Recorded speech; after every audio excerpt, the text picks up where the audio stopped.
Welcome to this explainer. Okay, today we are going to tackle one of the absolute most frustrating, kind of hair-pulling questions for off-grid enthusiasts and really anyone looking to leverage renewable energy. The big question: can you actually run a 1.5 horsepower air conditioner on a solar power system? So let's just dive right into this. The short answer to that question is yes. Absolutely, you for sure can. But the problem is that the internet is full of overly simplified advice. Advice that, quite frankly, leads to melted wires, dead batteries, and some incredibly expensive mistakes. You can't just plug these components together and hope for the best. There is this massive divide between casual online advice and cold, hard engineering reality. On one side, you've got typical internet forums telling you to just, convert horsepower to roughly 1,500 watts, throw a 3-kilowatt inverter at the wall, and add a few more solar panels. But on the other side, you have the actual physics. In this explainer, we're going to completely debunk the terrible advice out there and replace all that guesswork with the actual engineering principles you need to keep your system humming smoothly, and more importantly, keep it from catching fire. To find the truth, here's our agenda for today. We'll be hitting 1. The 1.5 HP myth, 2. Real requirements, 3. The startup surge, 4. The solar math, and finally 5. Avoiding failures. Let's get to it.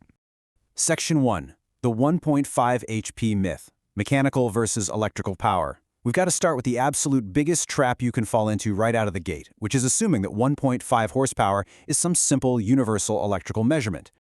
Here is the most surprising takeaway for a lot of folks. Horsepower is strictly a mechanical rating. It describes the physical output of the machine, not the electrical input required to run it. Because horsepower is mechanical, the actual electrical input to run your 1.5 HP unit depends heavily on the compressor's efficiency and the specific design of that air conditioner. Typically, that means the running power sits anywhere between 1,000 and 1,800 watts.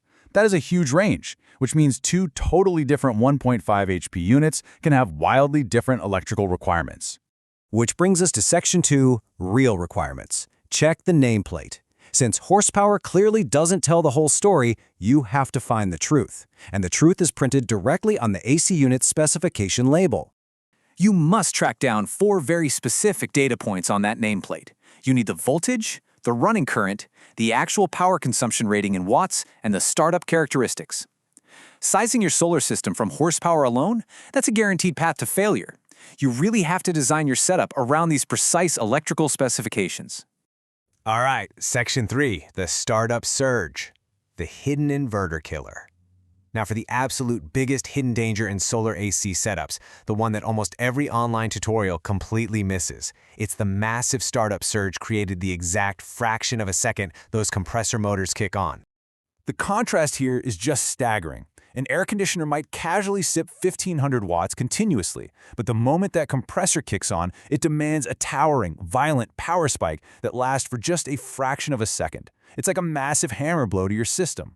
An inverter sized perfectly for the continuous running power will abruptly shut down on overload if it can't handle that intense, short-duration power spike. And when it shuts down, it forces the compressor to violently restart, which stresses all of your expensive equipment. So how do we handle this? Well, to manage this inductive load without totally frying your gear, it's highly recommended to rely strictly on pure sine wave inverters rather than the cheaper, modified alternatives. Pure sine wave inverters provide much cleaner power and are specifically built to be compatible with these highly demanding compressor motors. Let's move right along to Section 4, the solar math, engineering your system. We are going to follow the journey of a single watt and look at the 5 essential formulas you absolutely need to engineer your own custom system safely. Think of this as your engineering cheat sheet. It maps out exactly how to calculate your energy needs, your battery capacity, your solar production, current draw, and inverter sizing. It looks like a lot, but let's put some real numbers to these so it makes sense. For example, using the energy formula, let's say you have a 1,500 watt air conditioner and you want to run it for 4 hours. Power times time. That demands 6,000 watt-hours of energy. Now, this 6,000 watt-hour figure is absolutely crucial because it sets the absolute baseline for the rest of your math. Every bit of that energy has to come from your solar array, your battery bank, or a combination of both. But here is where things get really tricky. Using our current formula, if you try pulling that 1500-watt continuous load from a standard 24-volt battery bank, you suddenly draw a massive 62.5 amps of direct current. That is a whole lot of current flowing through your wires. This right here brilliantly illustrates exactly why stepping up your system voltage is critical for large AC loads. Stick with a 24-volt system, and that high current requires incredibly thick, expensive cables, and you risk high heat and major voltage drop. But if you upgrade to a 48-volt system, doubling the voltage dramatically drops the current. It literally keeps your cables from turning into space heaters and drastically improves the safety and efficiency of your whole setup. Now, when we calculate the solar array side of things, it's super vital to remember that solar math is purely theoretical.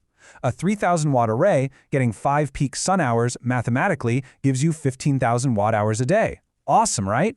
Well, that's before real-world losses. Your actual output is going to drop rapidly due to temperature, dust accumulation, cloud cover, shading, and wiring losses. You must always build in a buffer. Mother Nature always takes her cut.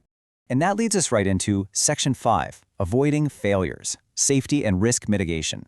Ignoring these efficiency losses in engineering formulas leads to catastrophic and sometimes downright dangerous real-world failures. Based on the source material, these are the 5 critical risk points you have to look out for. Undersized inverters cause violent restart cycling.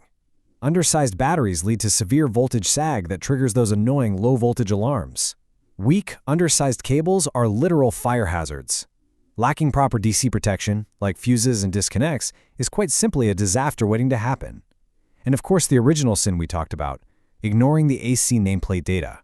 You also have to consider that a battery's rated capacity isn't fully usable. Battery chemistry matters immensely here. Traditional lead-acid batteries simply cannot be deeply discharged on a routine basis, like modern lithium iron phosphate or LiFePO4 systems can. If you calculate your runtime assuming you can drain a lead-acid battery to absolute zero, actually, scratch that. Doing that is exactly how you destroy your battery bank. Your real-world runtime will be drastically shorter. So how do we wrap all this up practically? Well, before you buy a single-wire solar panel or inverter, you need to follow these 4 steps to build a complete energy budget. List all your loads, estimate your realistic operating hours, calculate your daily energy consumption, and only then size your battery and solar array accordingly. If you skip this, I promise you, you're going to end up with an underperforming, overpriced pile of parts. The crucial underlying point from our source material today is this. A 1.5 HP air conditioner can absolutely run on solar, but successful operation requires matching 3 major components. True success means perfectly harmonizing your solar array to generate the energy, your battery bank to store that energy, and an inverter tough enough to handle both the continuous load and that massive split-second startup surge. Which leaves us with the ultimate test. Let's turn it over to you. What size solar system are you using right now? Take a hard look at your panel wattage, your battery voltage and amp-hour capacity, your inverter size, and your specific AC model. Based on the math we've explored today, can your setup actually handle a 1.5 horsepower air conditioner without risking a meltdown? Let that sink in, run your numbers, and keep building smarter, safer off-grid systems. Thanks for joining this explainer, and keep learning.